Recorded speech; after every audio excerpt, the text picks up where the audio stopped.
আসসালামু আলাইকুম প্রিয় এসএসসি ও সমমান পরীক্ষার্থী বন্ধুরা। আগামী পরশুদিন অর্থাৎ ২১শে এপ্রিল থেকে শুরু হতে যাচ্ছে এসএসসি ও সমমান পরীক্ষা ২০২৬। তোমাদের সবার পরীক্ষার জন্য শুভকামনা রইল, সবার জন্য মন থেকে দোয়া রইল। তোমাদের সবার পরীক্ষার জন্য ভালো হয়, তোমাদের মনের আশা যেন পূরণ হয় সে দোয়া করি। এখন অল্প সময়ে কিছু কথা বলি। হ্যাঁ, পরীক্ষার হলে আমাদের শিক্ষার্থী বন্ধুরা এসএসসিও সমমান হোক, এইচএসসিও সমমান হোক, কিছু ভুল করে। হ্যাঁ, সবাই করে না, কিন্তু বেশিরভাগের ক্ষেত্রে এই ভুলগুলো দেখা যায়। ভুলগুলো কি? প্রথমে আমি এমসিকিউ দিয়ে শুরু করি। এটা একটা সাদা কাগজ। এটা একটা সাদা কাগজ। হ্যাঁ, এটা একটা সাদা কাগজ, কিন্তু মনে করো এটা তোমার এমসিকিউ প্রশ্ন। এটা তোমার কি এমসিকিউ প্রশ্ন মনে করো। এখন অনেকে কি করে, প্রথমে বলি, তোমার প্রশ্ন তুমি প্রশ্ন করবা এবং উত্তর করবা। ৩০টা এমসিকিউ ৩০ মিনিট সময়। এই ৩০ মিনিটের মধ্যে তোমার প্রশ্নও পড়তে হবে, উত্তরও করতে হবে। প্রশ্নও পড়তে হবে, উত্তরও করতে হবে। ব্যাপারটা এমন না যে তোমাকে ৫ মিনিট প্রশ্ন পড়ার জন্য দিল, ৩০ মিনিট এমসিকিউর জন্য দিল না। ৩০ মিনিটের মধ্যে তুমি প্রশ্ন পড়বা, উত্তরও করবা। তো তুমি যেটা করবা, ধরো এটা শুরু করছো, ১ নাম্বার প্রশ্ন। তুমি সিরিয়াল হয়ে যাবা। ১ নাম্বার প্রশ্ন, পারি আলহামদুলিল্লাহ দাগাবো, পারি না দাগাবো না। ২ নাম্বার প্রশ্ন, পারি আলহামদুলিল্লাহ দাগাবো, পারি না দাগাবো না। এভাবে সিরিয়াল আমি ১ থেকে ৩০ পর্যন্ত যাবো। ১ থেকে ৩০ পর্যন্ত আমি যাবো। এভাবে সিরিয়ালে ১ থেকে ৩০ পর্যন্ত যাবো আমি। হ্যাঁ, যেটা পারি সেটা দাগাবো, যেটা পারি না সেটা দাগাবো না। আমি তোমাকে বলি, একেকজন তোমাকে একেকটা টেকনিক বলতে পারে। তোমার যার টেকনিক ভালো লাগে তার টেকনিক ফলো করবা। তোমার নিজের কোনো টেকনিক থাকলে সেটা ফলো করতে পারো। তবে আমি যেটা মনে করি সেটা হচ্ছে, তোমার জন্য প্রথম ফরজ কাজ হচ্ছে, তুমি যত মেধাবী অথবা মেধাবিনী হও না কেন, প্রথম যে কাজটা ফরজ একদম বাধ্যতামূলক, সেটা হচ্ছে ১০টা এমসিকিউ কমন। ১০টা এমসিকিউ শিওর দাগানো। ১০টা এমসিকিউ শিওর দাগানো। তুমি বলবা যে ভাই আমি তো ৩০-এ ৩০ পাওয়ার মতো প্রিপারেশন আছে। আমি বললাম তো, তুমি প্রথমে ১০টা শিওরলি দাগাও। তুমি ৩০-এ ৩০ পাবো মানে কি? প্রথম ১০টাই তোমার হবে। তুমি ১০টা প্রথমে শিওরলি দাগাও। ঠিক আছে? ওই ১০টা তুমি শিওরলি দাগাও। ৩০-এ ৩০ হলে তো আলহামদুলিল্লাহ। অথবা অনেকে শুরু থেকে যদি শুরু করো, ১ থেকে যদি শুরু করো, ১ থেকে ৩০ সিরিয়াল বাই চলে যাবা। সিরিয়াল বাই চলে যাবা। যেটা পারবা সেটা দাগাবা, যেটা পারবা না সেটা দাগাবা না। প্রশ্ন ১ থেকে ৩০ এভাবে পড়াটাই উত্তম। অনেকে আমার পিছন দিকে পড়ে। হ্যাঁ, আমার কিছু স্টুডেন্ট আছে এরকম, যে ওরা উল্টা দিক থেকে প্রশ্ন পড়ে আসে। ৩০, ২৯, ২৮, ২৭, ২৬, ২৫, ২৬ এভাবে পড়ে আসে। যেটাই করো, আচ্ছা ধরলাম তুমি উল্টা দিক থেকে পড়লা ৩০ থেকে, তাহলে ৩০ থেকে ২৯, ২৮, ২৭, ২৬ এভাবে ১ পর্যন্ত চলে আসো।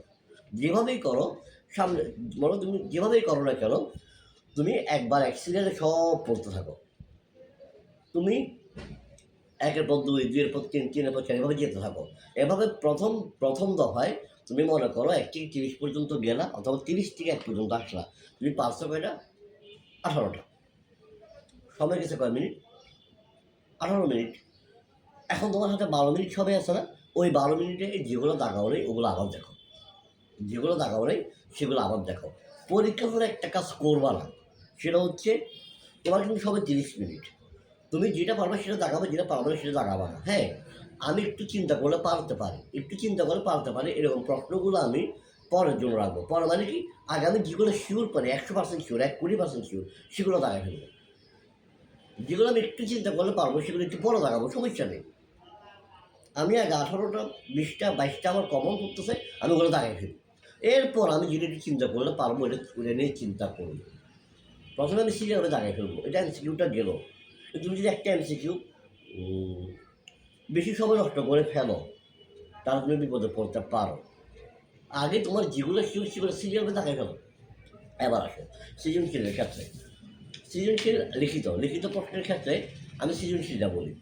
সৃজনশীল বলো, লিখিত বলো, যেটাই বলো, তুমি মনে করো ১ নং প্রশ্নের উত্তর, ২ নং প্রশ্নের উত্তর যেটাই দেখো, তুমি মনে করো এখানে দেখো, এখানে তুমি যদি দেখো যে ১ নং প্রশ্নের উত্তর দেওয়া আছে, তারপর একটু নিচে তারপর এখানে মনে করো ক নাম্বারটা শেষ, তারপর একটু গ্যাপ দিবা, একটু গ্যাপ দিয়ে খ, তারপর আবার খ নম্বরটা আসে, মনে করো খ নম্বরটা এখানে শেষ, একটু গ্যাপ দিয়ে গ, এভাবে লিখবা। কোন একটা প্রশ্নের উত্তর মনে করো পরীক্ষায় এই এতটুকুর মধ্যে শেষ, ঠিক আছে? বাকি এতটুকুর মধ্যে কোনো প্রশ্ন শুরু করবা না। অথবা একটা সৃজনশীল মনে করো তোমার এখানেই শেষ, একটা সৃজনশীল, আমি একটা কথা বলি, সৃজনশীলের কোনো প্রশ্ন না, মনে করো একটা সৃজনশীলের খ নম্বর প্রশ্ন এখানে শেষ, তুমি গ নম্বর প্রশ্ন এখান থেকে শুরু করতে পারো, সমস্যা নেই। অনেকে বলে যে না গ নম্বর প্রশ্ন পরের পৃষ্ঠা থেকে শুরু করবা, তোমার ইচ্ছা, তোমার ইচ্ছা। কিন্তু একই সৃজনশীলের ক্ষেত্রে খ নাম্বার এখানে শেষ, তুমি চাইলে গ নাম্বার এখান থেকে শুরু করতে পারো একই সৃজনশীলের ক্ষেত্রে, ঠিক আছে? কিন্তু তুমি মনে করো একটা সৃজনশীল যখন পুরা শেষ, একটা সৃজনশীল পুরা শেষ, সম্পূর্ণ শেষ, মনে করো এখানে শেষ, এক নম্বর সৃজনশীলটা এখানে, অথবা এক নম্বর সৃজনশীল এখানে শেষ, হ্যাঁ, এখান থেকে নতুন কোনো সৃজনশীল শুরু করবা না, এখান থেকে নতুন কোনো সৃজনশীল শুরু করবা না, অথবা একটা সৃজনশীল পুরো এখানে শেষ। আমি আবারও বলতেছি, সৃজনশীল খ নম্বর গ নম্বর ঘ নম্বর না, তুমি ক খ গ ঘ সব লেখা শেষ, একটা সৃজনশীল পুরো এখানে লেখা শেষ, এখানে লেখা শেষ, এখানে আর কোনো সৃজনশীল শুরু করবা না। পরের পৃষ্ঠায় নতুন একটা পৃষ্ঠা একটা সৃজনশীল শুরু করবা, ঠিক আছে? আর সংক্ষিপ্ত প্রশ্ন যেগুলো আছে, সংক্ষিপ্ত প্রশ্নগুলো লেখার ক্ষেত্রেও একটা সংক্ষিপ্ত প্রশ্নের উত্তর লেখার পর 15টা থেকে 10টা লিখতে হয়, কোথাও 5টা লিখতে হয়, কোথাও 10টা লিখতে হয়, কোথাও 5টা লিখতে হয়, এভাবে আছে না? আছে।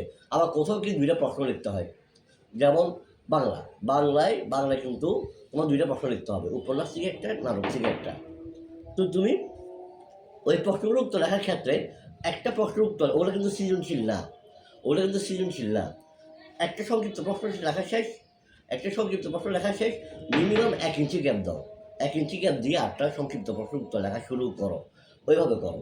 আর একটা কথা বলি, পরীক্ষার হলে তোমার যদি কালার পেন ইউজ করতে হয় তাহলে সর্বোচ্চ কি নীল, ব্লু বল পেন, কালো ball pen, blue ball pen, নীল বল পেন, এই দুটো ইউজ করতে পারো। অথবা তুমি পেন্সিল ব্যবহার করতে পারো, পেন্সিল দিয়ে লেখা না, মার্জিন করার জন্য মার্জিনটা পেন্সিল দিয়ে করবা, পেন্সিল দিয়ে করবা, অবশ্যই পেন্সিল দিয়ে করবা, পেন্সিল দিয়ে তুমি যারা আন্ডারলাইন করতে পারো, পেন্সিল দিয়ে কিছু লিখবা না, পেন্সিল দিয়ে চাইলে তুমি আন্ডারলাইন করতে পারো। মনে করো এখন প্রথম চাইলে কয়টা তুমি আন্ডারলাইন করতে পারো চাইলে পেন্সিল দিয়ে, কয়টা আন্ডারলাইন করতে পারো কি দিয়ে, পেন্সিল দিয়ে চাইলে করতে পারো। তো সৃজনশীল এখানে যে কথা বললাম, একটা সৃজনশীল সম্পূর্ণ এখানে শেষ, মনে করো এখানে শেষ, অন্য কোনো সৃজনশীল এখানে শুরু করবা না, ফ্রেশ একটা পৃষ্ঠে শুরু করবা। আর যদি এরকম হয় যে সৃজনশীলের গ নাম্বার এখানে শেষ, ঘ নাম্বার এখান থেকে শুরু করতে পারো, খ নাম্বার এখানে শেষ, গ নাম্বার এখান থেকে শুরু করতে পারো, ওইটা সমস্যা নেই। একই সৃজনশীলের মধ্যে হলে সমস্যা নেই, তাও একটু গ্যাপ দিয়ে শুরু করবা, যেটা আমি বললাম যে ক এখানে শেষে একটু গ্যাপ দিয়ে খ শুরু করো, তাও একটু গ্যাপ দিয়ে শুরু করবা একই সৃজনশীলের মধ্যে হলে। আর একটা সৃজনশীল পুরা শেষ, অন্য সৃজনশীল পুরো নতুন একটা পৃষ্ঠে শুরু করবা। আর সংক্ষিপ্ত প্রশ্ন যেগুলো লিখবা, সংক্ষিপ্ত প্রশ্ন লেখার ক্ষেত্রে তুমি একটা সংক্ষিপ্ত লেখার পর মিনিমাম 1 ইঞ্চি অথবা আধা ইঞ্চি গ্যাপ দিয়ে একটা সংক্ষিপ্ত প্রশ্ন উত্তর লেখা শুরু করবা। আর একটা কথা হচ্ছে, পরীক্ষার হলে অতিরিক্ত সময় নষ্ট করবা না। আর একটা ভুল সবাই করে, যেটা হচ্ছে, সবাই না অনেকেই করে, ওএমআরশিটে যদি কোথাও ভুল হয়, এটা অনেকেই ভুলটা করে, ওএমআরশিটে এটা ভুলটা হইতেই পারে, একটা তোমার হাতে এটা তো কম্পিউটার না। তুমি মনে করো তোমার 5-এর জায়গায় 6 পূরণ করে ফেলছো, 5-এর জায়গায় 6 পূরণ করে ফেলছো, ভুল হয়েছে, তুমি এটা সুন্দর করে টিচারকে বলবা যে স্যার আমার এই জায়গায় ভুল হয়েছে। আমি জানি টিচার কী বলবে, টিচার বলবে সঠিকটা পূরণ করো, আমি জানি, তুমি জানো, তাও তুমি টিচারকে জানাবা। তোমার প্রথম কাজ হচ্ছে তুমি টিচারকে জানাবা। টিচার তোমাকে কী বলবে এটা আমিও জানি, তুমিও জানো। টিচার বলবে যে কি, যেটা সঠিক সেটা পূরণ করো, বলবে না, বলবে। তুমি দাঁড়াই টিচারকে জানাবা যে স্যার অথবা ম্যাডাম আমার এই জায়গায় ভুল হয়েছে, ঠিক আছে, উনি আমাকে একটা সংশোধনী দিবে, হ্যাঁ। আর মনে করো তুমি 5-এর জায়গায় 6 করছো, যেটা ভুল, ধরো তোমার হওয়ার কথা 5, করছো 6, তুমি পরবর্তীতে সঠিকভাবে 5টা পূরণ করলেই হবে। এখন যেটা ভুল পূরণ করছো সেটা অনেকে কলম যেভাবে কাটার কোনো দরকার নেই, অনেকে রবার দিয়ে মুছতে যায়, কলমে কাটে রবার দিয়ে মুছে, ওটা ছড়াই যাবে। যেটা ভুল পূরণ করছো সেটাকে কাটাকাটি ঘষাঘষি কিছুই করার দরকার নেই, খবরদার কিছুই করবা না। তুমি জাস্ট টিচারকে দাঁড়ায় বলবা সম্মানের সাথে যে স্যার অথবা ম্যাডাম আমি এই জায়গায় ভুল করছি, তুমিও জানো আমিও জানি, উনি বলবে যে কি সঠিকটা পূরণ করো, তাও তুমি বলবা, প্লাস তুমি নিজে সঠিকটা পূরণ করবা, ওই টিচারকে সংশোধনী তোমাকে দিবে, ঠিক আছে। ভুল হতেই পারে, ঘাবড়ানোর দরকার নেই। তবে সেট কোড এমসিকিউর ক্ষেত্রে খেয়াল রাখবা, সেট কোড পূরণে যেন ভুল না হয়, খুব ভালোভাবে খেয়াল রাখবা, সেট কোড পূরণে যেন ভুল না হয়। তাও ভুল হলে সঠিকটা পূরণ করবা, টিচারকে দাঁড়াই বলবা সঠিকটা পূরণ করবা। ঠিক আছে? আর যেটা ভুল সেটা কাটাকাটি ঘষাঘষি কিছু করার দরকার নাই। অনেক কথা বলে ফেললাম। সবার পরীক্ষা যেন ভালো হয়, সবার জন্য মনের আশা পূরণ হয় সেই জন্য দোয়া করি। ফি আমানিল্লাহ, আল্লাহ ভরসা। আসসালামু আলাইকুম।